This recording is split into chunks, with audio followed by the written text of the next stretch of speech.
nawaitu ta'alluma wa ta'lima wal ifadata wal istifadata wal hatta ala tamassuki bi kitabillah sunnati rasulih wad dilarata ala al huda wad du'a ila al khair lil mardati ila thawabi. Qala al mu'allif rahimahullah nafa'ana bihi wa bi 'ulumi fid darin amin ila an qala wa qala an-nabiy sallallahu alaihi wasallam, bersabda baginda Nabi sallallahu alaihi wasallam, la yakunu al-'abdu fis sama'i wala fil ardi mu'minan hatta yakuna usulan. Tidaklah seorang hamba di langit maupun di bumi dia menjadi seorang mukmin sampai dia menjadi seorang yang usul, yang sampai kepada Allah Subhanahu wa taala. Jadi orang yang dianggap mukmin adalah orang yang sampai kepada Allah Subhanahu wa taala. Dia tahu hakikatnya Allah Subhanahu wa taala. Makanya orang yang mukmin betul-betul dia meyakini bahwasanya Allah Subhanahu wa taala adalah Tuhan mereka. Ya, orang-orang yang mukmin meyakini bahwasanya Allah Subhanahu wa taala ya, yang mempunyai surga dan neraka. Orang yang mukmin juga meyakini bahwasanya Allah Subhanahu wa taala juga yang akan memberikan ajar dan adab, ya, pahala dan juga adab dari Allah Subhanahu wa taala. Makanya seorang mukmin ini adalah orang yang sampai kepada Allah Subhanahu wa taala, meyakini Allah Subhanahu wa taala secara seutuhnya, ya, meyakini semuanya. Wala yakunu wasulan hatta yakuna musliman. Dan orang yang sampai kepada Allah Subhanahu wa taala, tidaklah orang itu sampai kepada Allah Subhanahu wa taala sampai, ya, tidaklah seorang itu sampai kepada Allah Subhanahu wa taala sampai dia itu menjadi orang yang musliman. Musliman di sini berarti bukan artinya muslim, orang yang sudah pasrah, terima akan apa yang ditentukan oleh Allah Subhanahu wa taala. Pasrah, tawakal kepada Allah Subhanahu wa taala. Ini muslim. Ya, tidak mungkin orang yang sampai kepada Allah dia masih ngedumel dalam hatinya dengan apa yang sudah ditakdirkan oleh Allah Subhanahu wa taala. Mesti dia terima, legowo dengan apa yang ditentukan oleh Allah Subhanahu wa taala untuk dirinya. Karena Allah Subhanahu wa taala ya senantiasa memberikan yang terbaik bagi hambanya. Enggak mungkin Allah itu memberikan celaka bagi hambanya. Walaupun wujudnya ya berupa hal yang tidak kita inginkan, misalnya sakit atau kesusahan dan lain sebagainya, tapi Allah Subhanahu wa taala ya di balik itu Allah menginginkan sesuatu yang baik untuk kita. Ya. Yang baik untuk hambanya. Makanya tatkala seorang diberikan rasa sakit oleh Allah Subhanahu wa taala, bukan berarti Allah itu benci kepada dia, bukan berarti Allah itu memberikan adab kepada dia, tapi Allah Subhanahu wa taala mencintai orang tersebut. Idza habballahu 'abdan ibtalah. Apabila Allah menyukai seorang hamba, maka Allah akan menguji orang tersebut. Ya, menguji dengan apa? Dengan diberikan penyakit, diberikan kesusahan dan lain sebagainya, hatta yasma tadarru'ahu, sampai hamba tersebut, sampai Allah Subhanahu wa taala mendengar rintihan daripada hamba tersebut. Salah satu contoh, kita kalau sehat terus, kira-kira ada yang sehat terus apa enggak? Ya, kalau sehat terus, saya curiga jangan-jangan turunannya Fir'aun ini. Ya, kalau Fir'aun nggak pernah sakit soalnya. Nah, makanya apabila ada seorang yang sakit, ya, tatkala orang itu sembuh, dia lupa dengan nikmat Allah Subhanahu wa taala yang berupa sehat. Tapi tatkala Allah Subhanahu wa taala senang kepada hamba tersebut, ingin hamba itu menyebut nama Allah Subhanahu wa taala, Allah beri rasa sakit sedikit, sakit gigi misalnya. Yang tadinya lupa dengan kenikmatan gigi yang Allah berikan, makan enak, minum enak, ya, ngemil enak, tapi tatkala Allah berikan rasa sakit gigi, apa yang terjadi? Dia selalu merintih menyebut nama Allah Subhanahu wa taala. Ya Allah, ya Allah, ya Allah. Apalagi sudah nyut, mesti yang disebut namanya Allah Subhanahu wa taala. Ini Allah Subhanahu wa taala senang tatkala hambanya menyebut nama Allah tatkala dia merintih. Nah, maka dari itu orang yang sampai kepada Allah Subhanahu wa taala adalah orang yang orang yang pasrah kepada Allah, ya, orang yang legowo, nerimo, ya, dengan apa yang Allah tentukan untuk dirinya. Wala yakun musliman hatta yaslaman nasu min yadihi wa lisani. Dan tidaklah seorang itu menjadi orang yang pasrah kepada Allah, seorang yang berserah diri kepada Allah Subhanahu wa taala sampai orang lain juga selamat daripada tangan dan lisannya. Ya, orang muslim, orang yang berpasrah kepada Allah, orang yang meyakini adanya ketentuan dari Allah Subhanahu wa taala, dia pun ya tidak dianggap seorang berserah diri kepada Allah Subhanahu wa taala sampai orang itu selamat daripada tangan dan lisannya. Karena memang tangan dan lisan ini adalah dua anggota badan yang sering menyakiti orang lain. Ya, tangan ya kadang kita nggak sadar mukul orang dan lain sebagainya, atau dengan sengaja ataupun tidak dengan sengaja. Apalagi yang namanya lisan. Lisan ini kadang ya dikatakan dalam pepatah, lidah itu tidak bertulang, tapi lebih tajam daripada pedang, sampai nusuk ke dalam hati. Inilah ulahnya lisan. Makanya kata baginda Nabi SAW, al-muslim man salima nafsahu min lisanihi wa yadihi, atau kama qala. Seorang muslim adalah orang yang selamat lisannya dan tangannya ya daripada menyakiti orang lain. Itu berarti orang-orang yang betul berserah diri dan Islam kepada Allah Subhanahu wa taala, sempurna Islamnya. Kemudian wala yakun musliman hatta yakunu aliman, dan tidaklah orang itu menjadi musalliman ya orang yang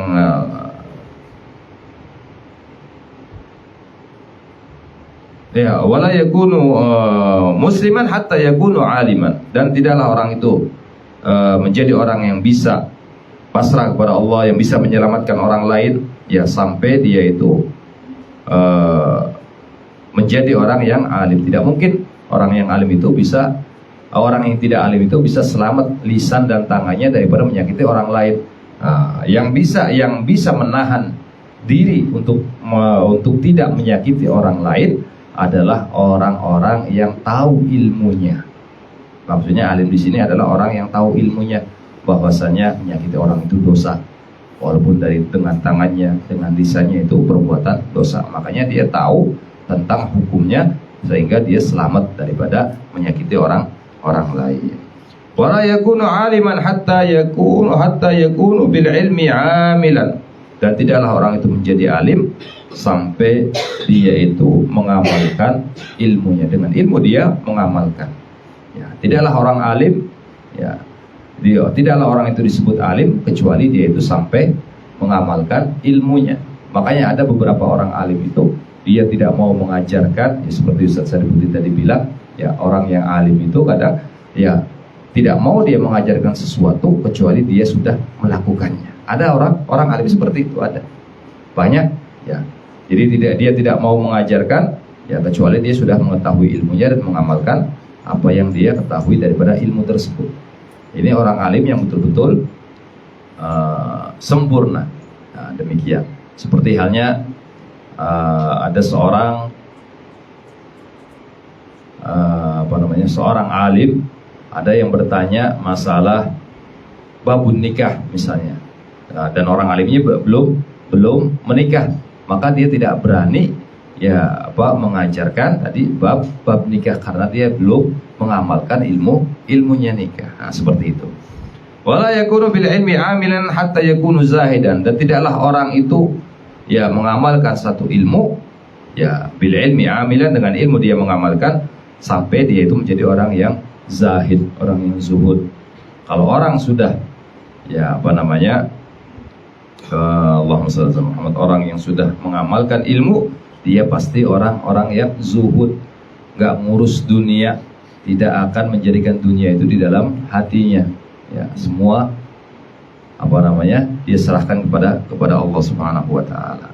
Wala yakunu zahidan hatta yakuna wari'an, dan orang itu tidak akan menjadi zuhud sampai dia itu ya jadi orang yang wara', orang yang bisa memilah dan memilih mana yang baik dan mana yang tidak baik.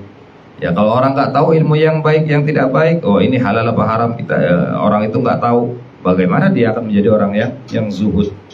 Mesti orang zuhud itu dia pasti akan tahu mana yang halal dan mana yang haram, dia akan menjadi orang yang wara'. Wala yakunu wari'an hatta yakuna mutawadhi'an. Dan tidaklah orang itu menjadi orang yang wara sampai dia itu menjadi orang yang tawadu. Ya, orang yang wara bisa memilih antara yang baik dan tidak baik, ya itu berarti dia itu orang yang tawadu, merendah diri. Ya, bagaimanapun apa yang dilarang oleh Allah Subhanahu wa taala, dia tawadu, manut dengan apa yang diperintah oleh Allah Subhanahu wa taala. Apa yang dilarang oleh Allah Subhanahu wa taala, dia tinggalkan. Apa yang diperintah oleh Allah Subhanahu wa taala, dia lakukan. Ini berarti tawadu. Tawadu khususnya kepada Allah Subhanahu wa taala. Hamba yang tawadu adalah hamba yang selalu melaksanakan perintah Allah Subhanahu wa taala dan juga menjauhi apa yang dilarang oleh Allah Subhanahu wa taala. Ini juga termasuk tawadu. Ini tawadu yang paling penting. Malah ya, paling penting kita bertawadu kepada Allah Subhanahu wa taala. Bahkan Al-Habib Abdullah bin Ali Al-Haddad, ya beliau tatkala berbicara tentang bab salat, ya membagi salat itu ada dua bagian. Ada salat zahir dan juga salat batin. Salat zahir apa? Ucapan kita, gerakan kita, itu salat yang zahir. Ya, kemudian salat yang batin apa? Salat yang batin ikhlas kita, ya kemudian tawadhu kita kepada Allah Subhanahu wa taala, kemudian tadarru kita, itu namanya salat batin. Kalau seandainya dua hal ini, salat zahir dan salat batin dilakukan, maka orang itu akan menerima pahala yang sempurna, pahala salat yang sempurna. Tapi kalau salah satunya saja, mungkin hanya capeknya saja yang dapat. Ya, dia capek melakukan sholat, bacaan, rukuknya, sujudnya, tapi tidak ada rasa ikhlas dalam hatinya, tidak ada tawadhu kepada Allah Subhanahu wa taala dalam hatinya, maka dia tidak akan mendapatkan pahala yang sempurna dari Allah Subhanahu wa taala. Enggak dapat, cuman gugur kewajibannya tapi pahala tidak dia dapatkan. Ya, seperti hanya orang yang berpuasa. Kam min shaimin, kata baginda Nabi sallallahu alaihi wasallam, laisa min siyamihi lil ju' wal 'atash. Berapa banyak daripada orang yang berpuasa, dari puasanya itu dia hanya dapatkan rasa lapar dan rasa haus. Karena apa? Karena puasa batinnya dia dilakukan. Ya, tidak ada dia menjaga lisannya, ya menjaga hatinya daripada hal-hal yang dilarang oleh Allah Subhanahu wa taala. Ya, makanya orang tersebut tidak mendapatkan pahala yang sempurna. Makanya orang yang wara itu adalah orang yang tawadhu kepada Allah Subhanahu wa taala. Wala yakunu mutawadhi'an hatta yakuna 'arifan bi nafsi. Dan orang itu tidak akan menjadi tawadhu sampai dia mengetahui dirinya. Ya. Orang tidak akan tawadhu, tidak akan merendah diri apalagi kepada Allah Subhanahu wa taala sampai dia itu bisa mengkaji dirinya, tahu siapa dirinya. Ya. Tatkala dia beribadah, dia tahu dirinya ini hambanya Allah, menghadap kepada Allah Subhanahu wa taala. Nah, ini berarti orang yang tawadhu adalah orang yang tahu diri, ya, tahu dirinya. Ya, makanya ada dalam istilah sufi, ya, dikatakan man arafa nafsah arafa rabbah. Barang siapa yang tahu dirinya, berarti dia tahu kepada Allah Subhanahu wa taala. Orang yang bisa mengkaji dirinya, berarti dia tahu kepada Allah Subhanahu wa taala. Bagaimana tidak? Tatkala dia mengkaji dirinya, oh iya, saya punya mata, saya punya telinga, saya punya anggota badan, ini adalah pemberian Allah Subhanahu wa taala. Apa yang saya makan, rezeki dari Allah Subhanahu wa taala.